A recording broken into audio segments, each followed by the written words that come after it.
The wind howls across a vast, unforgiving Atlantic in 1930. Waves crash against the hull of a solitary steamship slicing through gray waters. A lone man stands on the deck, collar turned against the biting cold, one hand pressed tightly to a small leather bag held close to his heart. Inside that bag lies a modest golden trophy, weighing less than 4 kilograms, its surface catching faint glimmers of distant light. No grand welcome awaits him on the far shore. No cheering crowds know his name. Most who hear of his journey dismiss him as a dreamer, perhaps even a fool. Yet Jules Rimet stands there smiling, eyes locked on the endless horizon. In that simple bag, he carries something far heavier than gold. An idea so bold it could bridge continents, heal divisions, and give the world a common language spoken not in words, but in passion, skill, and shared glory. What if one game could unite humanity where politics and war had failed? Let us travel back further, to a world still raw from industrial smoke and imperial ambitions. The late 19th century pulses with change. Factories rise, empires expand, and on the misty, windswept fields of Britain, a new force is born from the simple joy of play. On a bitterly cold Tuesday afternoon, November 30th, 1872, Glasgow's Hampden Park becomes the stage for something historic. Two teams emerge onto the grass, England clad in white, Scotland in deep, resolute blue. For thousands spectators brave the chill, stamping their feet for warmth. 90 grueling minutes unfold with no goals scored, no dramatic flourishes, just pure contest between two nations choosing a football pitch over swords or treaties. It ends in a draw, seemingly ordinary. But that unremarkable match plants a seed whose roots will spread across the globe, transforming how humans connect forever. From those humble British origins, football surges like an unstoppable tide. It leaps from schoolyards where boys chase balls stitched from rags into the grand capitals of Europe. It sails across the Atlantic, igniting fiery passion in South American streets where children play barefoot on dusty grounds. It reaches deep into Africa and Asia, where communities discover in its rhythm a universal language of triumph and heartbreak. This was no invention of royalty or generals. It belonged to the people.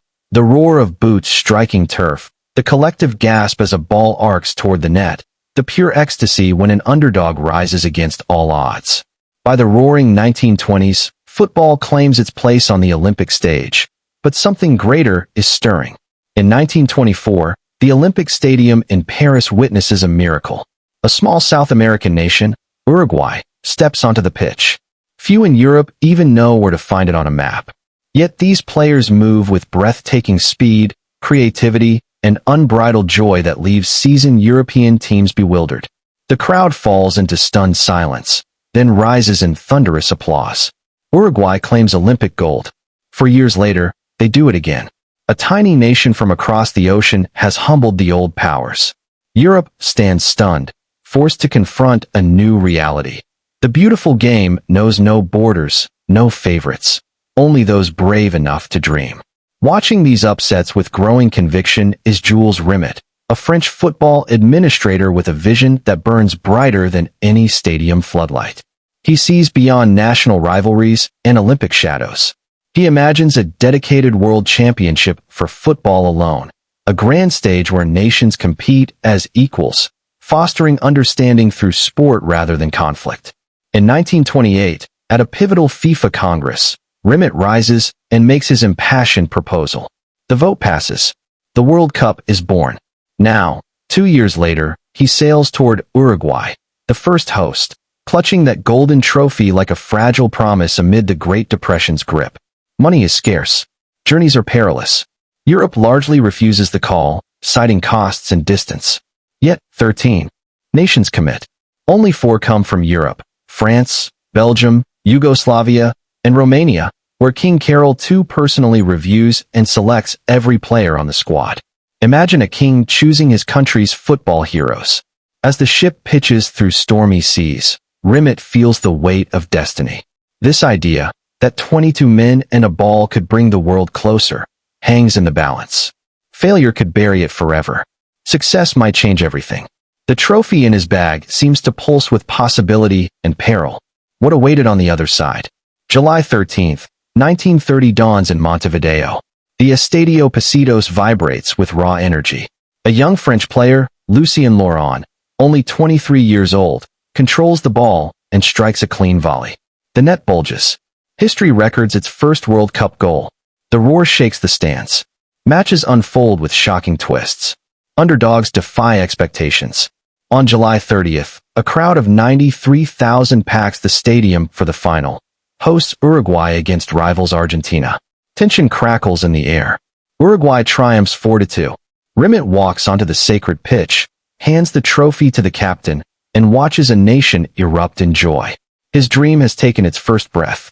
But the true revelation runs deeper than any scoreboard. In football, the small can topple the mighty, the unknown can claim immortality, and no outcome is ever written in stone. 2 decades later, that truth explodes onto the global stage in the most devastating way imaginable. 1950, Rio de Janeiro. The newly built Maracanazo Stadium, a concrete colossus meant to hold nearly 200,000, becomes a cauldron of national pride. Brazil, the host and undisputed favorite, faces Uruguay in the decisive match. They need only a draw to win it all. The entire country has already begun celebrating. Streets overflow with parties, music, and anticipation of glory. Then, against every expectation, Uruguay scores. And scores again. The final whistle pierces a stunned silence. Brazil falls 2-1 in what becomes known as the Maracanazo, the greatest shock in football history. Millions sit in collective disbelief. Years afterward, the Uruguayan hero who scored the winner would reflect with a wry smile that only 3 figures ever truly silenced the mighty Maracana: Frank Sinatra, the Pope, and himself. The lesson burned into history. Never underestimate the fire in an underdog's heart. Yet greater darkness loomed for the young tournament. World War II devours entire cycles. No World Cup in 1942 or 1946. Stadiums transform into military bases. Players exchange boots for rifles. The dream itself seems extinguished. And the golden trophy? It faces mortal danger in occupied Rome. FIFA official Ottorino Barassi acts with extraordinary courage. Under the cover of night, he slips into the offices, retrieves the trophy, wraps it carefully in old cloth, and hides it inside a plain shoebox beneath his own bed. For years, as bombs rain and armies clash, Barassi checks that box every single night, guarding the symbol in terrified secrecy. One man's quiet, desperate faith keeps hope alive through humanity's darkest hour. Would the World Cup ever return? It does. And new dramas unfold. In 1966, just before the tournament in England, the Jules Rimet trophy is brazenly stolen from a public exhibition. A nation panics. Massive searches fail. 4 days of anguish pass until a scrappy dog named Pickles, sniffing around a suburban garden in South London, uncovers a package wrapped in newspaper beneath a bush. Inside, the trophy. Pickles becomes an instant national hero, receiving fan letters and television fame. Once again, the World Cup survives against impossible odds, not through power, but through resilience and a touch of the miraculous. Through these storms, legends rise from hardship. At the 1958 World Cup in Sweden, a skinny 17-year-old from Brazil's poorest neighborhood steps into the spotlight. Edson Arantes do Nascimento, known to the world as Pelé, grew up so. Impoverished, he practiced endlessly with a grapefruit stuffed inside a sock. His father was a footballer whose dreams fell short, but young Pelé vowed to soar higher. In the final, he scores 2 breathtaking goals as Brazil claims its first title. When the whistle blows, the teenager collapses onto the grass in overwhelming emotion. Teammates carry him off like a hero from myth. At 17, he is already the king of the game. Pelé's brilliance faces new tests. In 1962, injury strikes early, sidelining him for the tournament. Brazil seems destined to crumble without its star. But another hero emerges from the shadows. Manuel Francisco dos Santos, affectionately called Garrincha, the little bird. Born with severely deformed legs that curved in opposite directions, doctors predicted he would never walk properly, let alone play. Yet Garrincha dribbles with mesmerizing joy and genius, weaving past defenders as if dancing on air. He carries Brazil to victory almost single-handedly, proving that true greatness defies physical limits and medical doubt. The little bird flies. By 1970, in the searing heat of Mexico, Brazil assembles perhaps its greatest ensemble. Pelé alongside Tostao, Rivellino, Carlos Alberto, and others who move as one unified mind. Against Italy in the final, they produce poetry in motion. Carlos Alberto receives a visionary pass from Pelé and strikes without breaking stride. That goal remains etched as the greatest team effort in World Cup history. Brazil wins 4-1 and claims the Jules Rimet trophy permanently after 3 triumphs. The world names their style Jogo Bonito, the beautiful game. Tears stream down Pelé's face as teammates embrace him. A photographer captures the moment, an image that defines an era. Still, the tournament's soul demanded greater inclusion. For too long, Africa, Asia, and other regions watched from the outside, their talents ignored. At the 1966 World Cup in England, all African nations boycotted in protest over unfair qualification rules. Their unified voice rang clear: "We exist, and we will no longer be sidelined." The message lands. From 1970 onward, dedicated spots open. The field expands to 24 teams in 1982, welcoming more stories. In 1994, the United States hosts, planting seeds in a nation where football was once unfamiliar. American children watch in awe and later build thriving leagues. 2002 brings co-hosting to South Korea and Japan, Asia's proud moment. 2010 marks Africa's historic hosting in South Africa, where vuvuzelas create an unforgettable wall of sound, a continent announcing it belongs at the center. Then, in 2022, a new pinnacle of defiance and pride. Morocco, a North African side written off by many, defeats Belgium, Spain, and Portugal in stunning fashion. They advance to the semifinals, the first African team ever to reach that height. When Achraf Hakimi slots home the winning penalty against Spain, he doesn't rush to his teammates first. He runs straight to the stands and throws his arms around his mother, who had worked tirelessly cleaning houses in Madrid to give her son this opportunity. That embrace, pure joy, tears, and generational sacrifice, spreads across the world like wildfire. Millions share the photograph.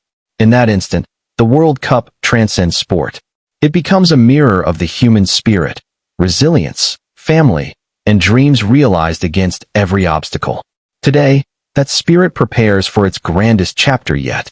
In 2026, the tournament expands dramatically to 48 teams, hosted jointly by the United States, Mexico, and Canada across 16 vibrant cities. From the sun-baked pitches of Guadalajara to the bustling energy of New York and the crisp air of Vancouver, the world converges. Nations long on the periphery will finally step into the spotlight. Billions, more than 3/4 of all humans alive, will tune in from living rooms, street corners, bars, and remote villages. They speak countless languages, carry diverse histories, yet when the referee's whistle pierces the air on opening day, everything aligns. For 90 minutes, differences dissolve into shared wonder. From that first scoreless draw in Glasgow to a trophy hidden nightly in a shoebox, rescued by a loyal dog, and lifted by heroes who rose from poverty and doubt, the World Cup has endured wars, economic collapse, theft, and skepticism. It stands as proof that one man's quiet belief, carried across stormy oceans, can reshape the world. Jules Rimet did not know the full glory his idea would achieve. He simply refused to let it die. You, watching right now, may carry your own unspoken dream, an ambition others dismiss as unrealistic, a long journey with uncertain shores ahead. Think of the boy practicing with a grapefruit in the dust, the little bird whose legs doctors condemned, the official guarding hope beneath his bed, the mother whose sacrifices fueled her son's triumph. Their courage changed everything. The World Cup belongs to every dreamer, every underdog, every soul who dares to chase a ball and a better tomorrow. It belongs to you. History never favors the cautious. It remembers those brave enough to sail into the unknown. Which moment from this epic journey touched you deepest? The secret shoebox guardian, the heroic dog Pickles, Pelé's tears of joy, or Hakimi's embrace with his mother? Drop your thoughts in the comments below. Your story could inspire the next generation. Until the next whistle blows, keep believing. The beautiful game and your own dreams await.